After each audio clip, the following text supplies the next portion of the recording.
Oi, gente, nós estamos aqui. Hoje eu tô fazendo um intensivo, tá? Já orei lá no primeiro, então já vou seguir aqui rapidinho pra gente botar em dia o nosso estudo. Agora vai ser Lucas 4.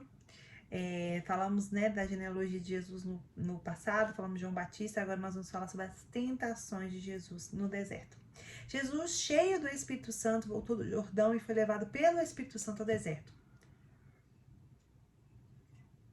Jesus tinha acabado de ser batizado. E ele foi realmente visitado pelo Espírito Santo, que desceu como pomba, né, sobre ele, e ouviu a voz de Deus falando que ele era o Filho amado.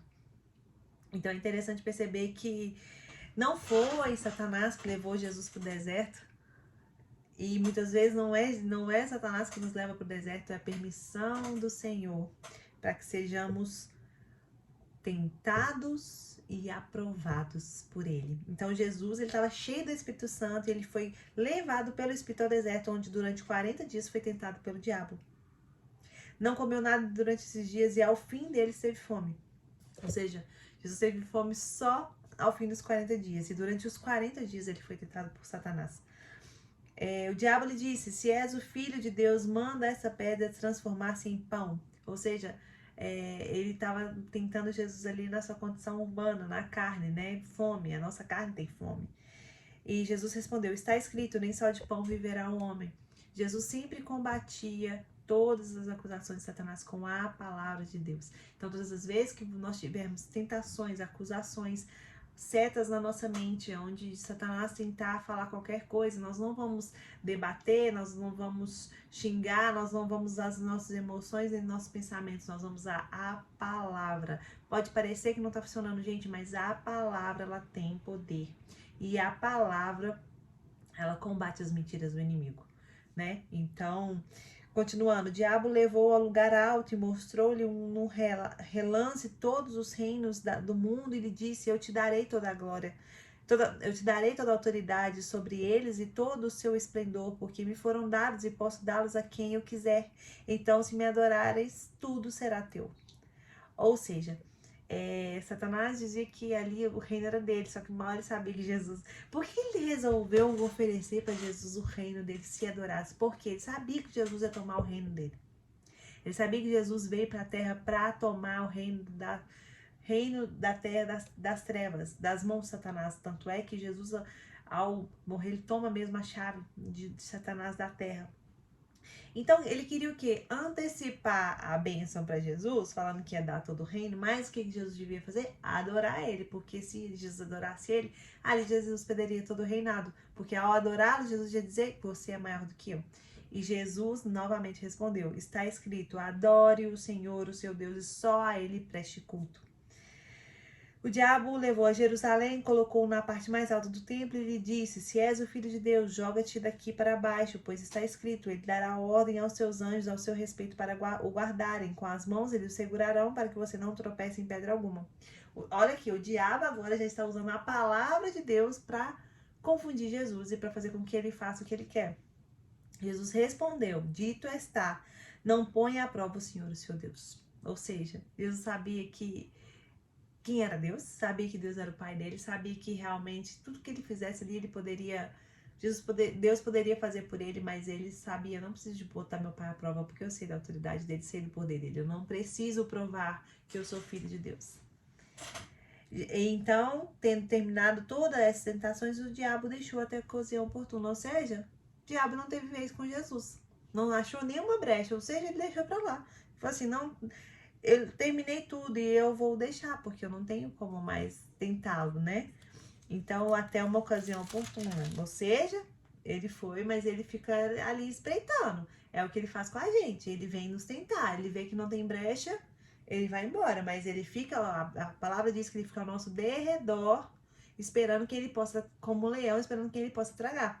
Então, o diabo fica ali, esperando uma brecha. Agora no 14 diz assim: Jesus voltou para Galileia no poder do Espírito, ou seja, ele estava cheio do Espírito Santo ainda, e por toda aquela região se espalhou sua fama. Ensinava nas sinagogas e todos o elogiavam. Ele foi a Nazaré, onde havia sido criado, e no dia de sábado entrou na sinagoga como era de costume, ou seja, ele foi para sua cidade natal, né? e levantou-se para ler. Foi-lhe entregue o livro do profeta Isaías. Abriu-o e encontrou o lugar onde está escrito: O Espírito do Senhor está sobre mim, porque ele me ungiu para pregar boas novas aos pobres. Ele me enviou para proclamar liberdade aos presos e recuperação da vista aos cegos, para libertar os oprimidos e proclamar o ano da graça do Senhor. Então ele fechou o livro, devolveu-o ao assistente e assentou-se. Nas sinagogas, todos tinham os olhos fitos nele. E ele começou a dizer-lhes: Hoje se cumpriu a escritura que vocês acabam de ouvir. Ou seja, ele estava dizendo que a escritura, aquilo que dizia em Isaías, era ele. Aí, o que acontece? Todos falavam bem dele, estavam admirados com as palavras de graça que saíam de seus lábios, mas perguntaram: Não é este o filho de José? Ou seja, Jesus tinha autoridade, eles ficavam maravilhados com o que Jesus fazia. Jesus falou que a palavra estava se cumprindo, né? Porque o Espírito do Senhor estava sobre ele e ele foi ungido para pregar as boas novas aos pobres, proclamar a liberdade aos cativos, recuperar a vista dos cegos, libertar os oprimidos e proclamar o ano da graça do Senhor. Só que aí eles olhavam para quem? Quem era Jesus antigamente para eles, porque Jesus era aquele pequeno, filho de José, aquele menino que andava ali com eles. Eles não conseguiam ver quem Jesus havia se tornado. E isso às vezes acontece até com a gente mesmo.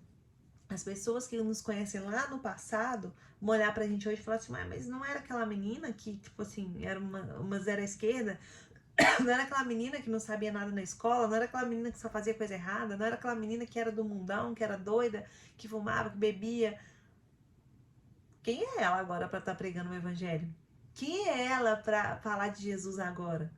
E, gente, isso é muito real, isso acontece mesmo, porque as pessoas estão vendo a gente com os olhos lá do passado. Eles não viram que a gente foi transformado, que a gente foi liberto, que hoje a gente tem nova vida, que teve arrependimento e que hoje nós somos outra pessoa, porque nós somos nova criatura em Cristo. E isso as pessoas não percebem. Então eles falam assim: mas quem é essa pessoa? Tipo assim, eles olham como se fossem lá no passado ainda. E assim eles fizeram com Jesus. Jesus lhes disse: É claro que vocês me citarão neste provérbio. É claro que vocês me citarão este provérbio. Médico, cura-te a ti mesmo. Faz aqui em tua terra o que ouvimos que fizeste em Cafarnaum. Continuou ele: Digo-lhes a verdade, nenhum profeta é aceito em sua terra. Asseguro-lhes que havia muitas viúvas em Israel no tempo de Elias, quando o céu foi fechado por 3 anos e meio. E houve uma grande fome em toda a terra. Contudo, Elias não foi enviado a nenhuma delas, senão a uma viúva de Sarepta, na região de Sidom. Também havia muitos leprosos em Israel no tempo de Eliseu, o profeta. Todavia, nenhum deles foi purificado, somente Naamã, o sírio. Todos os que estavam na sinagoga ficaram furiosos quando ouviram isso. Por que Jesus está falando? Nenhum profeta é aceito em sua terra. Ou seja, eu sou daqui e vocês não estão me aceitando como profeta, como filho de Deus. E ele conta, né, que lá em Elias, ele fechou um tempo, né, 3 anos e meio sem chover, então muitas viúvas tiveram fome, mas nenhuma da terra dele recebeu Elias. Quem recebeu foi uma viúva de outro lugar, porque ela creu que ele era profeta. E também aconteceu com Eliseu. Tinha muitos leprosos em Israel, mas nenhum foi purificado porque eles não creram naquele profeta naquela época. Somente Naamã, o sírio, ou seja, uma pessoa de outra nação creu e ele foi curado. E é o que está acontecendo com Jesus. O próprio povo dele, o próprio povo da cidade natal dele não cria que ele era o Filho de Deus. Por isso eles não receberam milagres, por isso Jesus não pôde fazer tantas coisas lá, porque eles não criam que ele era o Filho de Deus. Então é isso que acontece. Às vezes pessoas deixam de receber milagres, pessoas deixam de receber bênçãos porque não acreditam no poder de Deus, não acreditam em Jesus. Estão duvidando com o espírito de incredulidade ainda no poder de Deus, no que ele pode fazer. Então eles ficavam furiosos com Jesus porque ele falou isso. E levantaram-se e expulsaram da cidade e o levaram até o topo da colina sobre a qual fora construída a cidade, a fim de atirá-lo precipício abaixo. Mas Jesus passou por entre eles e retirou-se. Pensa nisso, eles ficaram tão furiosos de Jesus que eles queriam matar Jesus. Mas Jesus passou por entre eles e retirou-se. Ou seja, Jesus meio que se tornou invisível ali nesse momento, né? Incrível, né? Então, no 31 diz assim: Então ele desceu a Cafarnaum, cidade da Galileia, e no sábado começou a ensinar o povo. Todos ficavam maravilhados com seu ensino, porque falava com autoridade. Na sinagoga havia um homem possesso de um demônio, de um espírito imundo. Ele gritou com toda a força: Ah, que queres conosco, Jesus de Nazaré? Vieste para nos destruir? Sei quem tu és, o Santo de Deus. Ou seja, até um demônio está falando quem era Jesus, e o próprio povo da cidade dele não reconhecia que ele era. Jesus repreendeu e disse: Cale-se e saia dele. Então o demônio jogou o homem no chão diante de todos e saiu dele sem o ferir. Todos ficaram admirados e diziam uns aos outros: Que palavra é essa? Até os espíritos imundos ele dá ordens com autoridade e poder e eles saem. E a sua fama se espalhava por toda a região circunvizinha. Ou seja, na cidade dele nada aconteceu, mas ao redor as pessoas reconheciam a autoridade de Jesus.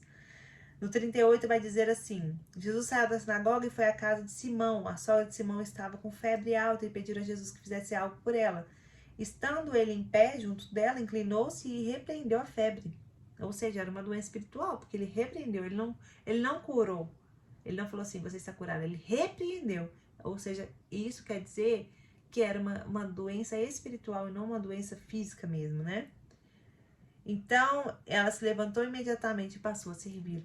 Ou seja, foi curada primeiro para depois servi-lo. Ao pôr do sol, o povo trouxe Jesus todos os que tinham vários tipos de doença e ele os curou, impondo as mãos sobre cada um deles.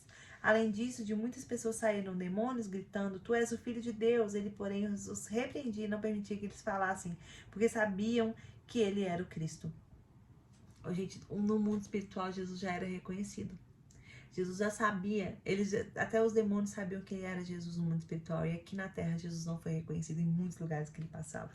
Ao romper do dia, Jesus foi para um lugar solitário. As multidões o procuravam e quando chegaram até ele, onde ele estava, insistiram que ele não as deixasse. Mas ele disse: é necessário que eu pregue as boas novas do reino de Deus noutras cidades também, porque para isso fui enviado. E continuava pregando nas sinagogas da Judeia. Então Jesus veio mesmo para curar, libertar, para ensinar as boas novas, né? O evangelho. E como é incrível, né, gente, que Jesus tinha uma autoridade que as pessoas que conseguiam enxergar isso nele reconheciam que a autoridade estava sobre ele. Então, aqueles que criam foram curados. Você vê que aqui eles falavam que eles trouxeram muitas pessoas com todo tipo de doença e eles os curou. Não fala que Jesus curou uns, fala que Jesus curou todos. Jesus está disponível aí para mim, para você, com cura, com libertação, com uma vida em abundância, porque a vontade dele é perfeita para nós. Então, todos aqueles que estão precisando, reconhecendo que precisam de Jesus, que buscam a cura nele, recebem. Todos recebem, porque ele, aqui a própria palavra diz que ele curou todos, aqueles que criam, mas aqueles que não criam, ele nada pode fazer. Então depende mais da nossa fé, depende mais daquilo que a gente crê, do que a vontade de Jesus para nos libertar, para nos curar, para nos fazer o bem, porque ele quer, mas depende da nossa fé. Se a gente crê mesmo que Jesus pode mudar a nossa situação, pode mudar a nossa realidade, pode ter certeza, ele vai fazer. Basta apenas crermos. Amém? Jesus abençoe vocês.